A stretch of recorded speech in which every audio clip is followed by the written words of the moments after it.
Kung ikaw ay isang crypto trader o investor, alam mong ang presyo ng isang asset ay mabilis magbago dahil sa market volatility. Isa sa mga cryptocurrencies na madalas na nasa spotlight ay si XRP, isa sa nangungunang digital assets sa buong mundo. Pero ayon po sa isang crypto analyst na si Cassie Trades, may posibilidad daw na bumagsak ang presyo ng XRP sa $1.5 kung hindi ito makakapanatili sa mahalagang resistance level na $2.42. Pero bakit po ito nangyayari? Ano po ang ibig sabihin nito para sa atin bilang mga Pinoy crypto traders at investors na XRP? At ano rin po ang mga sinyales na dapat nating bantayan? Kaya ayan po ang mga katanungan na siyang ating pag-uusapan sa video na ito. Pero bago po tayo magpatuloy ay nais ko lamang po munang bigyang linaw ang aking disclaimer kung saan ang nilalaman po ng video na ito ay hindi po ito isang financial advice. For education and information purposes lamang po ang layunin nito. Ngayon ay ano po ang sinasabi ng analyst tungkol sa XRP price drop? Ayon po kay Cassie Trades, kasalukuyang sinusubukan ni XRP na muling bumalik sa consolidation pattern na dati po nitong binasag. Subalit, kung hindi nito kayang lampasan at manatili sa price level na $2.42, maring bumaba ang presyo nito sa $2.20. At sa pinakamasamang senaryo, posibleng bumagsak pa ito hanggang $1.5.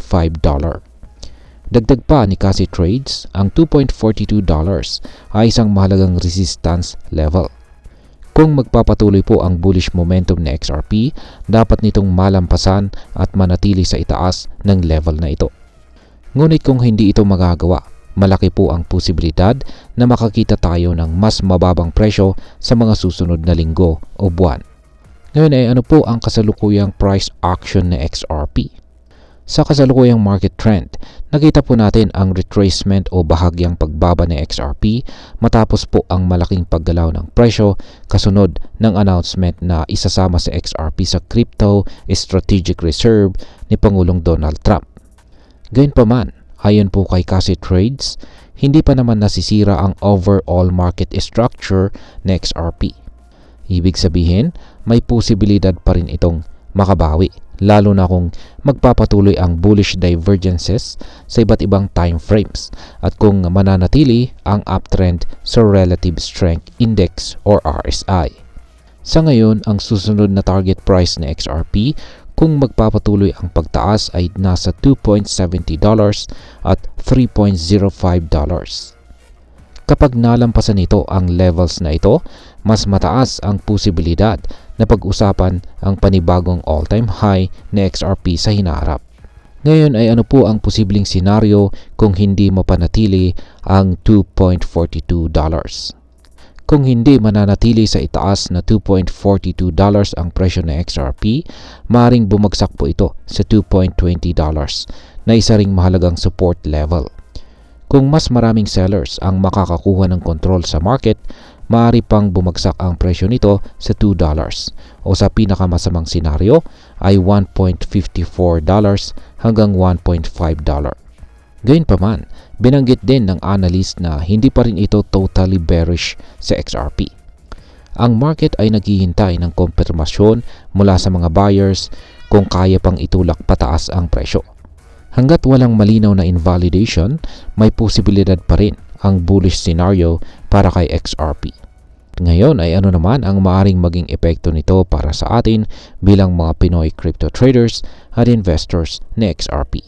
Para sa atin bilang mga Pinoy traders at investors na XRP, ang pagbabago sa presyo ng XRP ay maaring may malaking epekto sa ating mga portfolio. Kung ikaw ay isang short-term trader, maaaring maging pagkakataon ito upang bumili sa mas mababang presyo at magbenta kapag tumaas muli ang market. Para naman sa mga long-term investors, ito po ay isang pagkakataon upang pag-aralan kung mayroong magandang entry point upang magdagdag ng holdings. Ang pagbagsak ng presyo ay hindi nangangahulugan ng permanenteng pagkalugi, lalo na kung naniniwala ka sa long-term potential na XRP. Isa pang dapat nating tandaan ay ang volatility ng crypto market. Ang risk management ay mahalaga, kaya laging maglagay ng stop loss at huwag mag-invest nang higit sa kaya mong mawala. Ayan, bilang panghuli ay ano naman ang aking masasabi tungkol dito. Sa ngayon, ang $2.42 ay ang crucial level na dapat po nating bantayan bilang mga XRP holders. Kung malampasan po ito, posibleng makita natin ang mas mataas na presyo tulad po ng $2.70 o $3.05. Pero kung mabigo po itong manatili sa itaas ng price level na ito, maaaring bumaba po ito sa presyong $1.5 na isang malaking pagbagsak mula sa kasalukuyang presyo. Kaya naman, kung ikaw ay isang trader o investor, siguraduhin mong updated ka sa mga galaw ng market. Sundin ang mga analyst, suriin ang market trends, at huwag makipagsabayan sa hype ng walang tamang impormasyon. At ayan, hanggang dito na lamang po tayo sa video na ito mga ka-crypto.